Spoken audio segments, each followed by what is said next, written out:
posse de Paulo Guedes, a classe política, segundo ele, é madura para assumir o orçamento. Repórter Marcelo Matos. O ministro da Economia, Paulo Guedes, elegeu a reforma da Previdência, privatizações e simplificações tributárias como prioridades do governo Bolsonaro. No discurso de posse, defendeu a reforma ou uma PEC no Congresso para discutir o destino das verbas da União. Será que a classe política já é madura o suficiente para assumir o protagonismo? Para assumir o comando do orçamento da União? Votar mais saúde, mais educação? Pode ser até mais do que está hoje indexado. Mas corta onde? Diminui os subsídios? Não somos uma fábrica de desigualdades? Não temos subsídio, não temos 300 bilhões de desonerações fiscais, de gastos tributários? Não temos isenções? Cortem em algum lugar. E deem os recursos para a saúde e educação. Agora, isso é um pouco à frente se não funcionarem as proposições de reformas.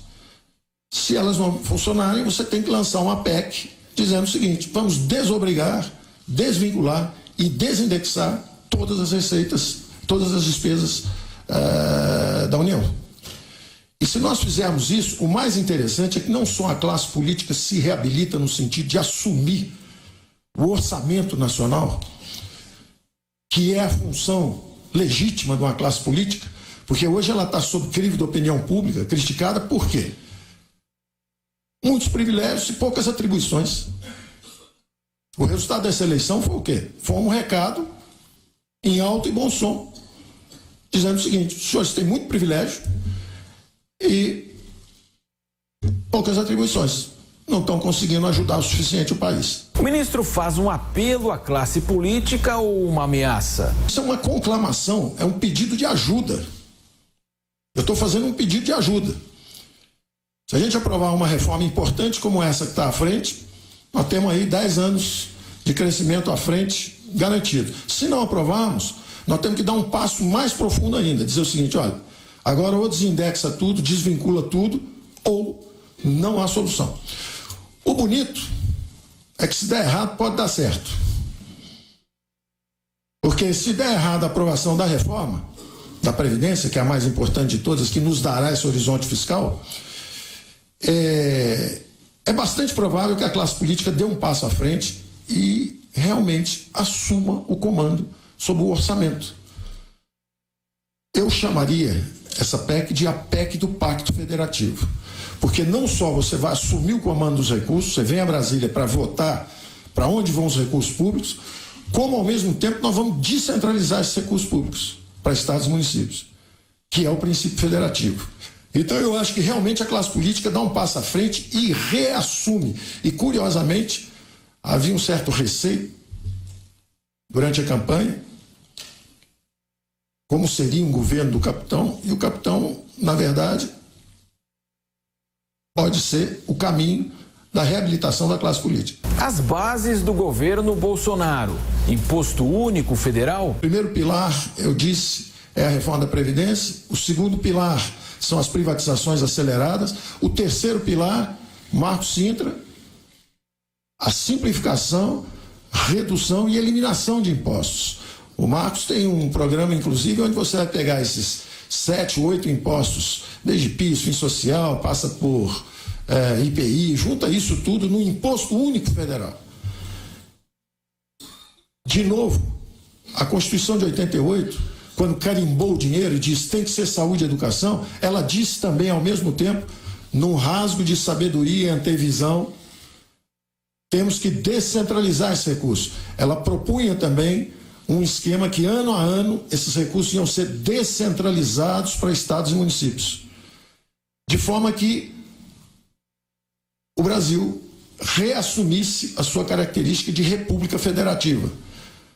O dinheiro tem que ir onde o povo está. Saúde, educação, saneamento. Votaram agora no presidente Bolsonaro buscando segurança. Cadê o dinheiro da segurança? Não tem que vir a Brasília buscar o dinheiro da segurança. O dinheiro tem que estar lá, no município. Então, se ao mesmo tempo nós encaixarmos todas essas peças, Na hora que o Sintra vai simplificando os impostos, vai virando um só, todas aquelas contribuições não compartilhadas que foram criadas para sustentar o comando central, isso começa a descer e desaguar. E o Brasil é uma pirâmide de cabeça para baixo. Os poderes, recursos e atribuições estão em Brasília.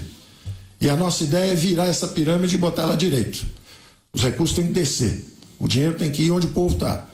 E o pacto federativo é esse. Os novos governadores, a troca não é mais de tomar lá da cá. O presidente mostrou isso agora, quando fez a sua equipe. E eu acho que a classe política entende isso. A abertura de mercado será gradual. Você amarra uma bola de ferro numa perna direita do empresário, juros altos, uma bola de ferro na perna esquerda, os impostos elevados, um piano nas costas, os encargos trabalhistas, depois abre e grita para o brasileiro o seguinte: corre que o chinês vai te pegar.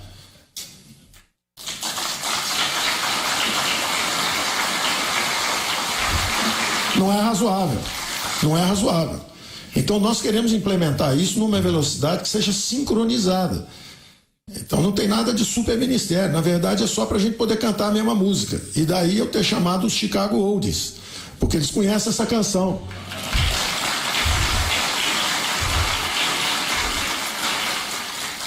E eu estou fazendo uma mistura também do Preserva o Core e Inove.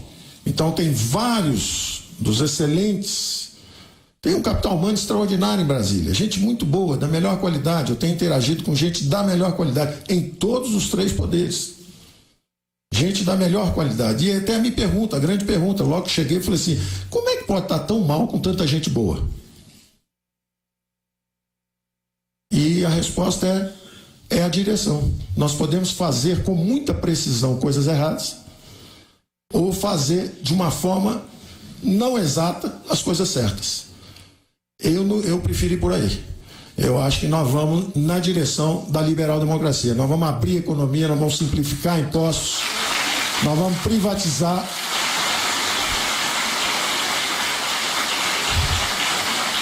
Nós vamos descentralizar os recursos para estados e municípios e nós vamos apoiar a área social, porque os Chicago Oldies nunca tiveram só essa face da estabilização, do regime fiscal e monetário, câmbio flexível, Banco Central independente. Eles sempre tiveram a outra face também do capital humano.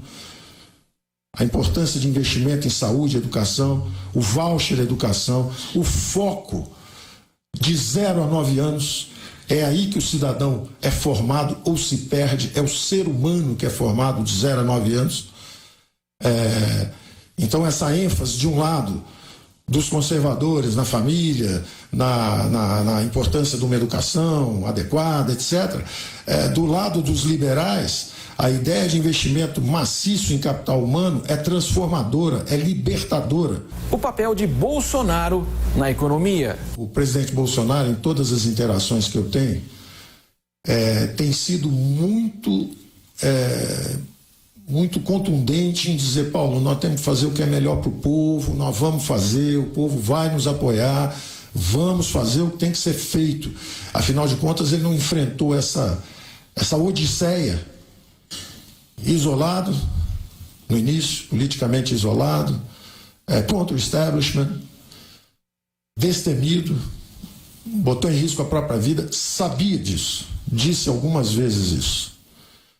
E enfrentou tudo isso para mudar, não é para ser reeleito. E reafirma, cada vez que estamos conversando, estou pensando no futuro e nas futuras gerações, e não nas próximas eleições.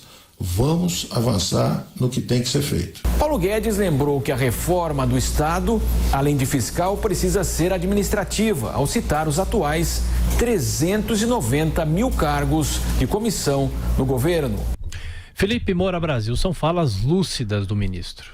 Sem dúvida lúcidas, repito que o diagnóstico é perfeitamente correto. Acho que o Brasil deixa de ser, com o Paulo Guedes, um país que torna a população dependente do Estado e passa a ser um país que tira o obstáculo do Estado do caminho da população em direção à prosperidade. Todo o discurso dele é baseado nisso e ele também foi muito taxado, rotulado de banqueiro durante a corrida eleitoral pelo seu adversário no segundo turno, adversário de Jair Bolsonaro, Fernando Haddad do PT, mas no primeiro turno também pelo próprio Geraldo Alckmin do PSDB, pelo Ciro Gomes do PDT. E o discurso do Paulo Guedes é um discurso em que ele diz expressamente: o dinheiro tem que ir onde o povo está. Então ele desfaz essa imagem elitista, que é a imagem feita para demonizar o adversário, né, por todos esses concorrentes. Quando ele fala, por exemplo, o Brasil deixará de ser o paraíso do rentista e o inferno dos empreendedores. Ele acena também para as pequenas e médias empresas. Ele fala, abro aspas, não foi para o microcrédito que bancos públicos se perderam. Eles se perderam nos grandes programas em que piratas privados, burocratas corruptos e criaturas do pântano político se associaram contra o povo brasileiro.